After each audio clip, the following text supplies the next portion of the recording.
हरिद्वार से मिल रही है। प्लास्टिक के गोदाम में भीषण आग लग गई है। फायर ब्रिगेड की 3 गाड़ियां मौके पर मौजूद है। रानीपुर कोतवाली की सलेमपुर में गोदाम है। गोदाम में नहीं थे फायर सेफ्टी के उपकरण और कोई भी इंतजाम ऐसा नहीं था जिसके चलते आग को तुरंत ही बुझाया जा सके। अब फायर ब्रिगेड की टीम मौके पर मौजूद है और आग को बुझाने का प्रयास किया जा रहा है।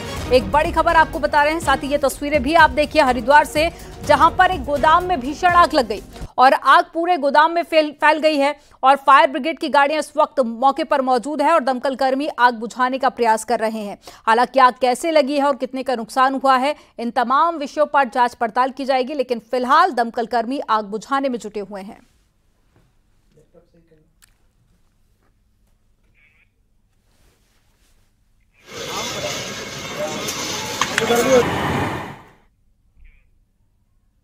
आजमगढ़ में अलमारी की फैक्ट्री में तेज धमाका हुआ। फैक्ट्री के मालिक घायल हो गए और अस्पताल में भर्ती कराया गया है। घटना बिंद्रा बाजार में नहर के पास में हुई है। धमाका इतना जबरदस्त था कि लोग सहर हो गए।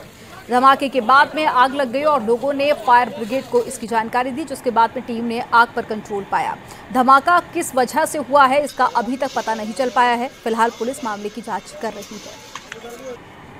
तस्वीरें आपको दिखा रहे हैं अलमारी की ये फैक्ट्री जिसमें तेज धमाका हुआ और धमाके के बाद में आग लग गई। धमाका कैसे हुआ था फिलहाल इसका अभी तक खुलासा नहीं हो पाया है। टीम मौके पर पहुंची, आग पर कंट्रोल किया गया। अब जांच की जा रही है कि आखिर धमाका किन वजहों से हुआ था।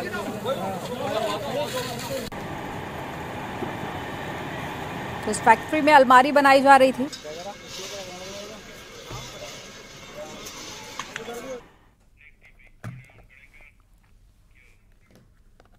महोबा में हाईटेंशन लाइन की चपेट में आने से लड़के की मौत हो गई। घटना सीसीटीवी कैमरे में कैद हो गई। फुटेज में शख्स बांस लेकर जा रहा है, तभी बांस मकान के ऊपर से निकले हाईटेंशन लाइन में छू गया और करंट लगने से उसकी मौके पर ही मौत हो गई। घटना यशोदा नगर इलाके की है।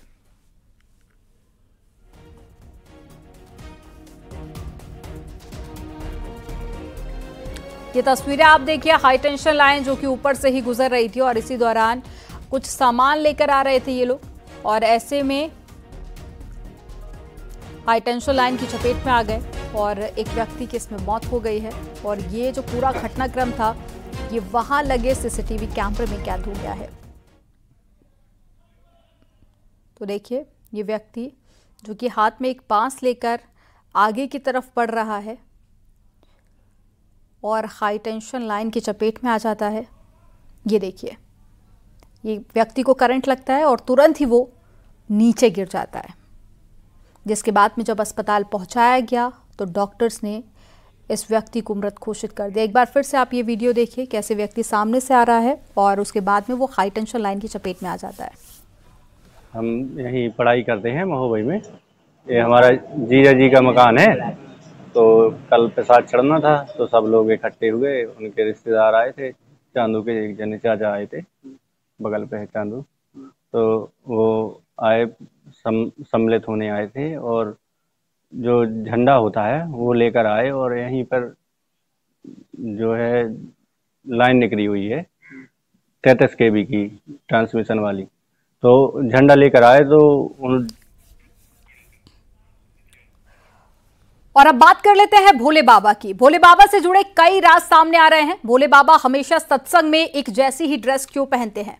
बाबा ने सत्संग से क्यों महिला कमांडो को हटा दिया? ऐसे तमाम रहस्यों को सामने लाती एक रिपोर्ट आपको दिखाते हैं।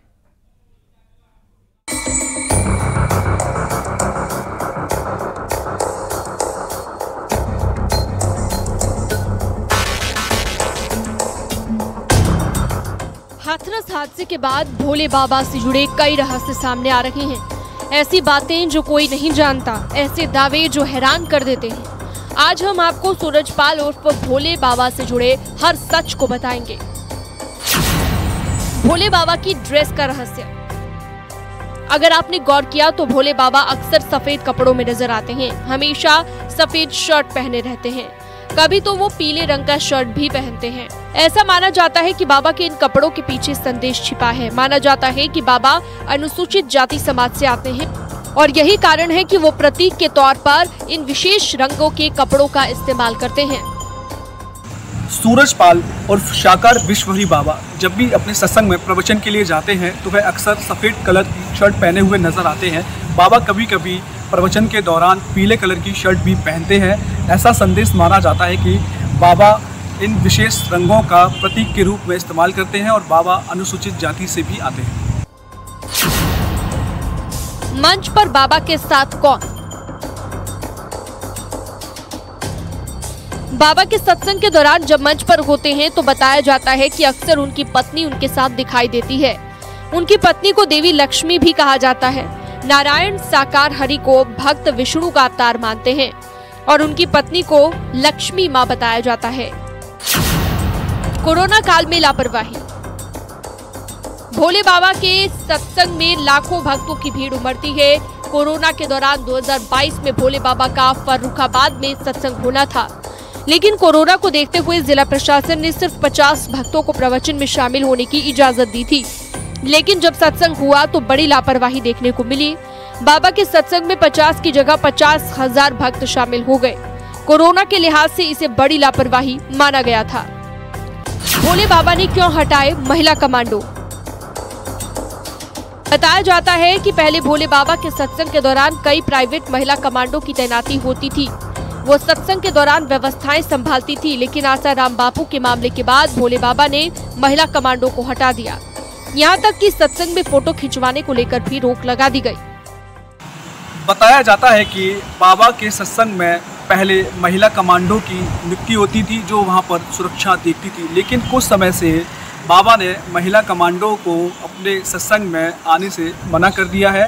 कारण है कि जब से आसाराम बापू महिलाओं के मामले में जेल गए हैं उसके बाद से ही बाबा ने ये डिसीजन लिया था और बाबा ने महिलाओं के साथ सेल्फी और फोटो खिंचवाने से भी परहेज बरता था। भोले बाबा की प्राइवेट आर्मी। भोले बाबा का सत्संग जहां भी होता है वहां चारों ओर उनकी खास आर्मी होती है। आर्मी से मतलब सेवादारों से है। ये सेवादार एक विशेष ड्रेस में सत्संग के आसपास तैनात रहते हैं। इनका काम व्यवस्था संभालना होता है।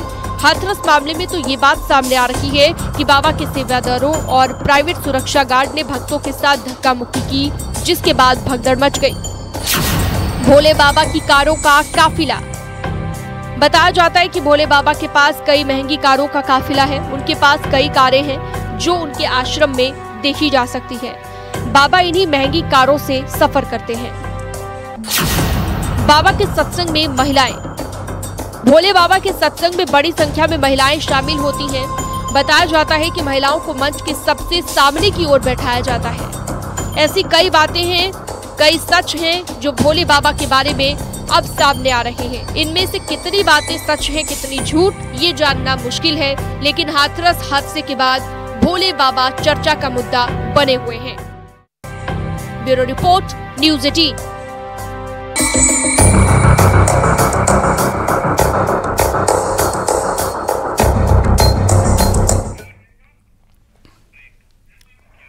और यहां पर वक्त हो गया एक छोटे से ब्रेक का। आप देखते रहिए न्यूज़ 18। आप देख रहे हैं न्यूज़ 18 उत्तर प्रदेश उत्तराखंड।